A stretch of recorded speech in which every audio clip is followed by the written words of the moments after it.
बिथाङा आगान सुरनायनि बे फुटबल बादायलायनाय डे एन्ड नाइट बेयाव जे बेखेवगिरि महर बाहागो लानानै माबायदि मोनदों? थारैनो गोजोननाय मोनदों नैबे भेरगाव गामियाव ब्रैथि खेबनि थाखाय बा ब्रैथि बोसोर जाबाय बै माने सान आरो हर फुटबल जोलुर माने बादायलायनाया दा बेखायनो दिनै जोबथा खेलानि बेखेवगिरि हिसाबै बिथांमोना लिंहरदोंमोन आरो बेखेवना मोननानैबो थारैनो गोजोननाय मोनदों आरो बे बादायनाया थारैनो माने मोनसे ओनसोलनिनो माने नोजोर बोथावना मोनसे बादायनाय बायदि बुंनांगोन आरो रायजो राजानि जि मदद हेफाजाब होफैनाय बेखौबो गनायना लानांगोन। जों नुबाय दायो लासै लासै जोङो माने गामि ओनसोलफ्राव जि माने जोलुर गेलेनाय बेयो माने जालांबाय थानाय बे बेलायाव मा बुंगोन? बे खेथ्रआवथ' नोंथांमोना मिथिगौ जोंनि बिटिआर ओनसोलावनो फुटबल बा जोलुर गेलेनाया थारैनो जोंनि थैयावनो दङ होनना बुंनांगोन। दा बे हिसाबै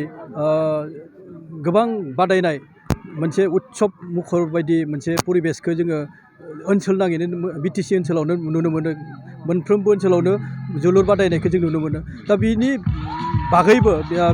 बिनि अनगायैबो जोंनि गेजेराव अबयसे मोनसे बाथ्राखौ नोंथाङा जि सोंदों जे जोंनि फैबाय थानाय उथिफुनाय सेंग्राफ्रा माने फुटबल गेलेनायनिफ्राय एसे जानगार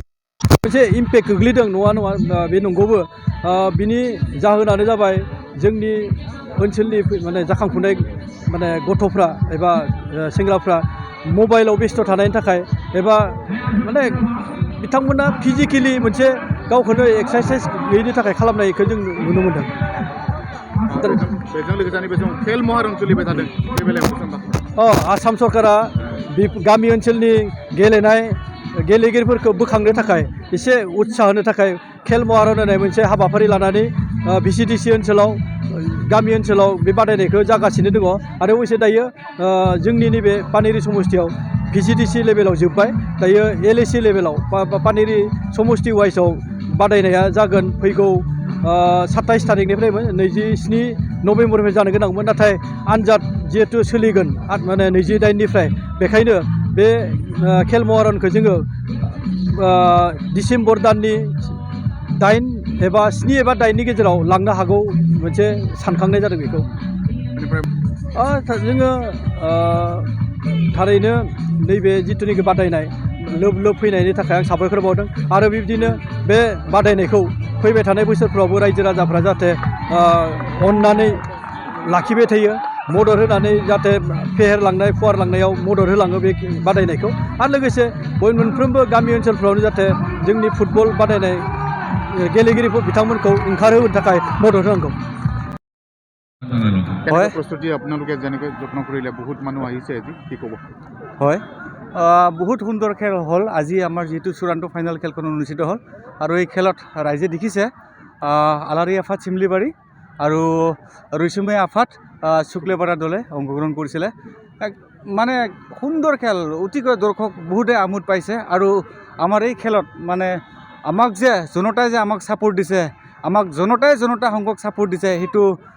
বহুত এটা উৎসাহ লাগিছে আজি ভাল লাগিছে মানে ক'বলৈ গ'লে।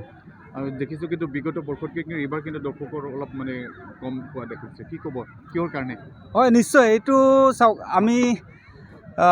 ধৰ এইবাৰ গেমটো আমাৰ অলপ পিছুৱাই গৈছে আমি আগুৱাই নিব নোৱাৰোঁ পিছুৱাই নিব নোৱাৰোঁ এনেকুৱা এটা অৱস্থা হৈ গৈ কাৰণ আমাৰ ৰাতিৰ খেলা যিহেতু ৰাতিৰ খেলত যেতিয়া নেকি বৰষুণো যদি আহি যায় আমাৰ খেলত মানে এটা বৃহৎ মানে লোকচানৰ এটা সম্ভাৱনা হয়। যোৱাবাৰ ঠিক তেনেকৈ আমি ইয়াতকৈ আগত গেম দিছিলোঁ তেতিয়াহ'লে আমাৰ একেবাৰে ধাৰাসাৰ 4 দিনমান আমাৰ বৰষুণৰ এই প্ৰভাৱ পৰিছিলে কিন্তু এইবাৰ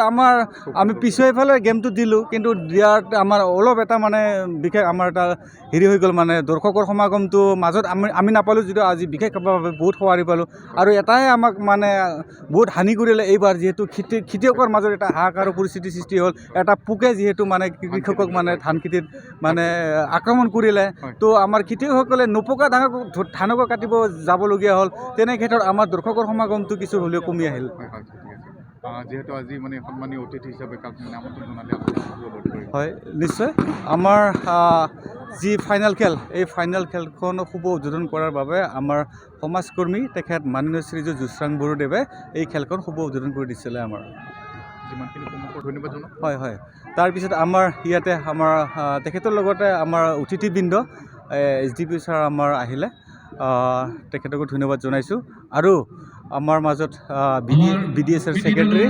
আৰু অঞ্চলৰ যিবিলাক নেকি আমাৰ দল সংগঠনৰ নেতা তেখেতসকলো আহি উপস্থিত হৈছে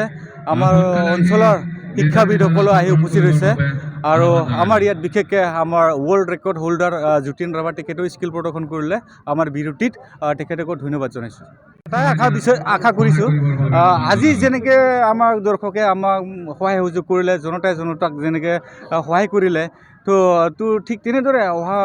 অহা বছৰো যাতে আমি এনেকৈ সহায় সহযোগ পাওঁ যাতে এই খেলখন উন্নতৰ পৰা উন্নত শ্ৰেণীলৈ আমি লৈ যাব পাৰোঁ তাকে কামনা কৰিছোঁ আৰু দৰ্শকৰ সহায় সহযোগ বিচাৰিছোঁ बाजाज कम्पानिनि बाइक सालायनो मोजां मोनग्राफोरनि थाखाय गोजोनथाव खौरां बेसेन नाङाजासे 5 लिटार पेट्रल गंनै हेलमेट सीट कभार 12 टाइम्स वाशिं कुपन मोननो हागोन लोगोसेनो बाइक बायगिरिफोरनो फ्री एसवेर गिफ्ट हरनाय जागोन आरो एक्सचेन्ज खाबुआबो एभेलेबल जागोन क'क्राझार